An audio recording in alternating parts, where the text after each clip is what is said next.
Hey everyone, and welcome to This Explainer.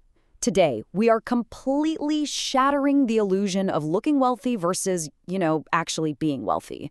If you've ever looked around and felt like everyone else is just somehow doing better than you, driving way nicer cars, taking these lavish vacations, but the math just doesn't seem to add up, well, you are in exactly the right place. Get ready, because we're about to rethink absolutely everything you thought you knew about money. So you really have to ask yourself, are you actually wealthy or just faking it?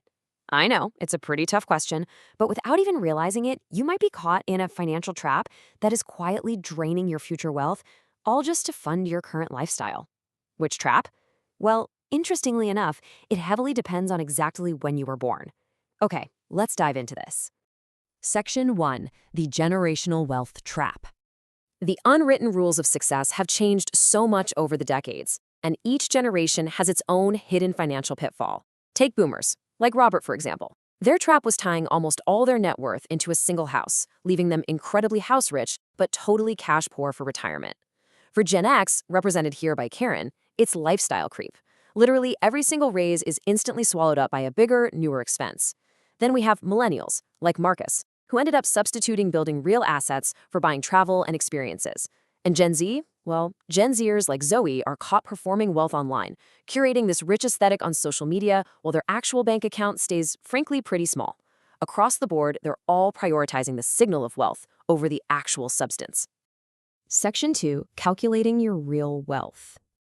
To find real wealth, we have to completely ignore income, the paycheck, or the shiny brand of car you drive. The only metric that actually matters for your financial independence is your age-adjusted net worth.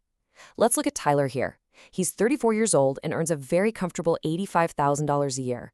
But when you subtract his car loan and his student debt from his really meager savings, his actual net worth is a shockingly low $7,000.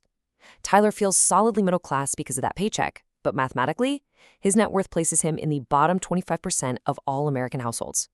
So the crucial point is, we really need to look at what net worth is actually made of. The median American net worth sits right around $193,000. On the surface, sure, that looks pretty secure. But the vast majority of this, about 70%, is entirely locked up in home equity. And let's be real, you cannot buy groceries or pay a sudden hospital bill with home equity. If you strip that away, half of America is living on a super fragile liquid cushion of maybe $30,000 to $40,000. But step into the top 10% of households, and the picture completely changes. To enter this elite bracket, you need a net worth of roughly $1.72 million. And here is where the magic flip happens. At this level, your house is no longer your biggest asset. The asset mix entirely flips, and investments dominate the portfolio, representing over 70% of total wealth. These investments just sit there, grow, and generate pure passive income. Section 3. Demystifying the engine of wealth. So how do we actually get to that top 10%? We tap into the absolute engine of true wealth building, the stock market. Interestingly, this isn't even a modern invention. It traces its origins all the way back to the 1600s. The Dutch East India Company unknowingly invented the world's first stock market right in European coffee houses, gathering money from private citizens to fund massive, incredibly expensive ship voyages. Today, you don't need to visit a coffee house or a shipping port. Everyday investors can buy fractions of massive businesses through easily accessible online broker platforms, literally right from their phones. To use this market effectively, you need to understand a few core mechanics. First, and absolutely most importantly, compound interest. This simply means earning interest not just on your original investment, but also earning interest on the interest you've already accumulated. Over long periods of time, this creates a massive, almost unbelievable exponential curve of earnings. It's a real game changer. Next up, we have bull and bear markets. You hear these terms thrown around all the time on the news. A bull market means prices are rising, and a bear market means prices are falling. And fun fact, they're actually named after how each animal naturally attacks. A bull thrusts its horns upward into the air, while a bear swipes its heavy paws downward. Pretty memorable, right? Finally, we have leverage. This refers to using borrowed money from a lender to invest, with the specific goal of increasing your potential return. As we'll see shortly, this is a highly crucial concept when we talk about real estate. But remember, while it increases your potential returns, it also greatly increases your risk. Section 4. The depreciating illusion. Cars. Before we can even think about acquiring wealth-building assets, we have to stop bleeding cash on depreciating illusions. And the biggest culprit? Cars. This is perhaps the biggest monthly trap people fall for that actively destroys their future. Take Jake, who leases a car for $299 a month, versus Marcus, who buys the exact same car with a $522 monthly loan. Initially, Jake feels like he's totally outsmarted the system because his payment is so much lower. But over 10 years, Jake's endless cycle of leasing new cars will cost him up to $52,000, and he will own absolutely zero assets. And this brilliantly illustrates the contrast with Marcus, who actually spends less overall, eventually finishes his loan payments, and actually owns the car sitting in his driveway. You see, Jake's low $299 payment completely hides the brutal penalties of the leasing contract. When you lease, you're silently punished for normal, everyday driving. You get hit with strict mileage overage charges, highly subjective wear and tear fees for something as simple as spilling a drop of coffee, and these bizarre disposition fees where you literally pay the dealership just for the privilege of handing the keys back. It's wild.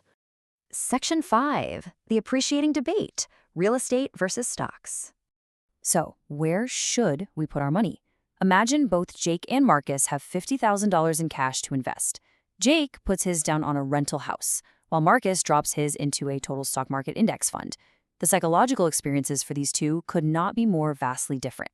Real estate is highly tangible and incredibly socially impressive at dinner parties. Everyone loves saying they own property. But the day-to-day reality of being a landlord is exceptionally stressful. Index funds, on the other hand, totally invisible, incredibly boring, but entirely effortless. Let's move to the 20-year mark and see how this builds. Fast forward 2 decades.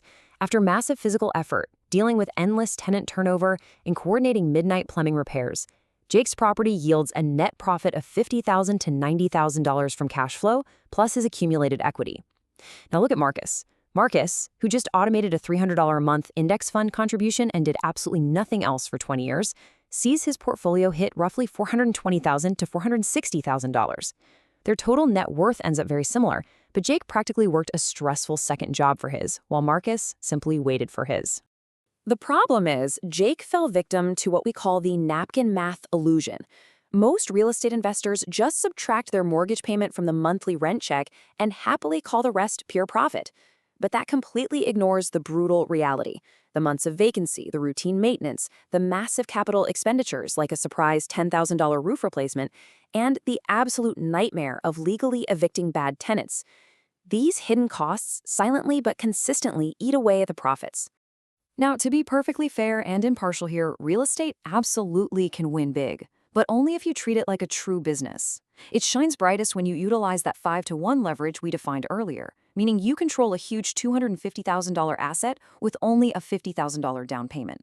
Real estate also wins if you use clever strategies like house hacking, operate in a local market with a really strong rent-to-price ratio, and utilize legal tax shelters like 1031 exchanges to defer capital gains. Section 6. The ultimate wealth wall. To escape these generational traps and depreciating illusions, there's a very intentional 3-step path. Step 1. Calculate your actual net worth today so you know your real starting line. Step 2. Aggressively cut your discretionary spending to eliminate your consumer debt. Step 3. Invest that remaining surplus consistently over time. Remember Tyler from the beginning, the guy with the negative net worth? Well, if Tyler followed these steps, eliminating his student loans and investing just $700 a month, he could climb to a $500,000 net worth by age 54.